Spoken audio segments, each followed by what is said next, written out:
defense technology as well as people-to-people ties with Malaysia as Prime Minister Narendra Modi concludes his two-day visit to the ASEAN member country. Bharat एक solid देश, पाकिस्तान एक खोखला देश। इस वक्त prime minister Narendra Modi का स्वागत एक बहुत ही बड़े इस्लामिक देश मलेशिया में हो रहा है और उनको गले लगाया जा रहा है। इंडोनेशिया हो, मलेशिया हो, मालदीव ने एक दफा बदतमीजी करने की कोशिश की थी, फिर उनको पता चल गया कि ऐसा नहीं हो सकता। अरब देशों सब प्राइम मिनिस्टर नरेंद्र मोदी को गले लगाते हैं, लेकिन पाकिस्तान गले पड़ता है। और अब देखिए कि किस अंदाज के साथ prime minister Narendra Modi Malaysia में उनका वेलकम हो रहा है। भारत के वज़ीर आज़म नरेंद्र मोदी साहब मलेशिया में हैं और इम्पॉर्टेंट डेवलपमेंट हो रही हैं। उन्होंने ये कहा है कि मलेशिया और इंडिया जो है वो इंटेलिजेंस एंड डिफेंस कोऑपरेशन में अपने ताल्लुकात को बूस्ट करने जा रहे हैं। और प्राइम मिनिस्टर मोदी जो है वो इंडिया के जो हिंदुस्तान के जो एरोनॉटिक्स लिमिटेड के डॉर्नियर एयरक्राफ्ट है वो देने जा रहे हैं मलेशिया को। Interesting development. और साथ ही मोदी साहब को उन्होंने ये भी कह दिया है कि जनाब हम टेररिज्म पे डबल स्टैंडर्ड्स नहीं देखना चाहते, कंप्रोमाइज़ नहीं करना चाहते।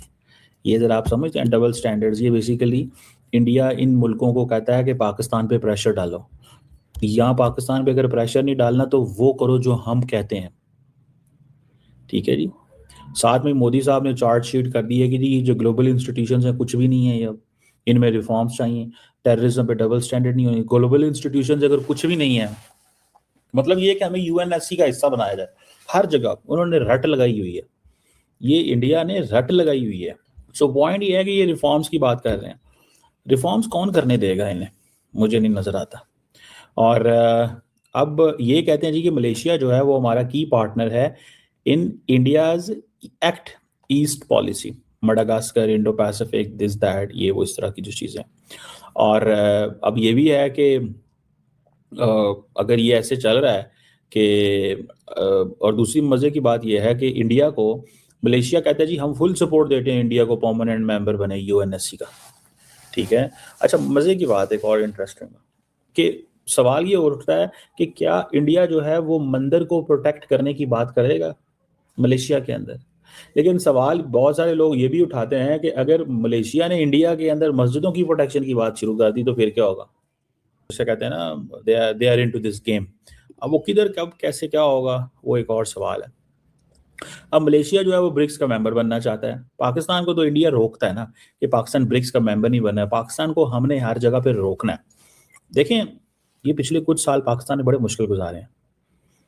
इंडिया ने पाकिस्तान को ग्लोबल स्टेज के ऊपर कंप्लीटली आइसोलेट, यानी कि क्रिकेट की हद तक जो हर चीज खत्म कर दी थी बायलैटरली। मतलब उन्होंने कहा जी हमारे नजदीक में हमारा ये नेबर एग्जिस्ट ही नहीं करता, हमारा ये नेबर एग्जिस्ट ही नहीं करता। और पाकिस्तान को इस्तेमाल किया जाता है just to pump up, to push up, to raise कि जी इंडियंस जो है ना वो हमारे उसमें उस सिलसिले में ना उस चीज को पुश अप करने के लिए किया जाता और कुछ भी नहीं। तो मैं इस चीज को ये समझता हूँ कि ये that's very significant by the way, ये बड़ी सिग्निफिकेंट चीज। नमस्कार दोस्तों, प्रधानमंत्री नरेंद्र मोदी मलेशिया के दौरे पर गए हुए थे, जहां पर मलेशियाई पीएम दातो सेरी अनवर इब्राहिम ने प्रधानमंत्री मोदी का गर्मजोशी से स्वागत किया। इस दौरे से दोनों देश आतंकवाद के खिलाफ एक साथ नजर आए। वहीं खुफिया जानकारी साझा करने, समुद्री सुरक्षा सहयोग और रक्षा सहयोग पर भी बात हुई। प्रधानमंत्री मोदी ने एआई और डिजिटल प्रौद्योगिकी के साथ सेमीकंडक्टर, स्वास्थ्य और खाद्य सुरक्षा के क्षेत्र में भी साझेदारी बढ़ाने का संकल्प लिया।